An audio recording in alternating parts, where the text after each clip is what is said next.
एक बार की बात है, गांव में एक पवित्र व्यक्ति रहता था। वह हमेशा स्वर्ग और नरक के बारे में जानने के लिए उत्सुक रहता था। एक दिन पवित्र व्यक्ति भगवान से मिला।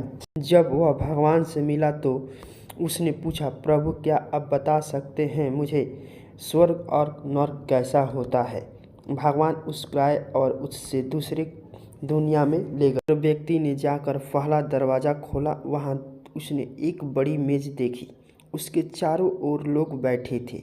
मेज के बीच में स्वादिष्ट सूप का बर्तन एक बड़ा सा रखा हुआ था। वहाँ बैठे सभी लोग के हाथों में बहुत लंबे चम्मच थे। मेज के बीच में स्वादिष्ट सूप के बर्तन तक पहुँचने के लिए चम्मच काफ़ी लंबे थे, लेकिन लंबे चम्मच के कारण भोजन से भरा चम्मच लोग मुंह में नहीं ले पा रहे थे। लंबे चम्मच की वजह से खाना न खा पा रहे थे। उसी के कारण दुबले पतले हो गए थे, बीमारी जैसे लग रहे थे। वहाँ के लोग बहुत खुशी थे। वहाँ पीड़ित लोग के दुख को देखकर पवित्र व्यक्ति कांप उठे।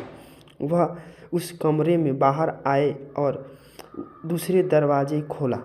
दूसरे कमरा बिल्कुल पहले कमरे जैसा ही था। बहुत लोग मेज के बीच में एक स्वादिष्ट सूप का बर्तन। वहाँ बैठे सभी लोग के हाथों में लंबे चम्मच थे, लेकिन यहाँ के लोग स्वस्थ थे। वे एक दूसरे से बात कर रहे थे और खाना खा रहे थे। पवित्र व्यक्ति यह देखकर प्रसन्न हुआ और उसने कमरे से बाहर आ गया। फिर पवित्र व्यक्ति भगवान के पास गया और कहा, मुझे समझ नहीं आया कि दोनों कमरे एक ही जैसा है।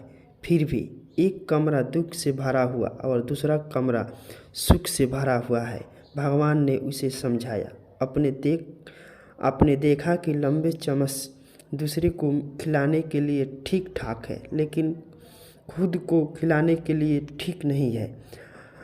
आप जिस कमरे में पहले गए थे वह नर्क था। वहाँ के लोग लालची हैं और केवल अपने बारे में सोचते हैं, दूसरे की मदद नहीं करना चाहते हैं, जिसके कारण वे अपना पेट नहीं भर पा रहे हैं और दुख झेल रहे हैं।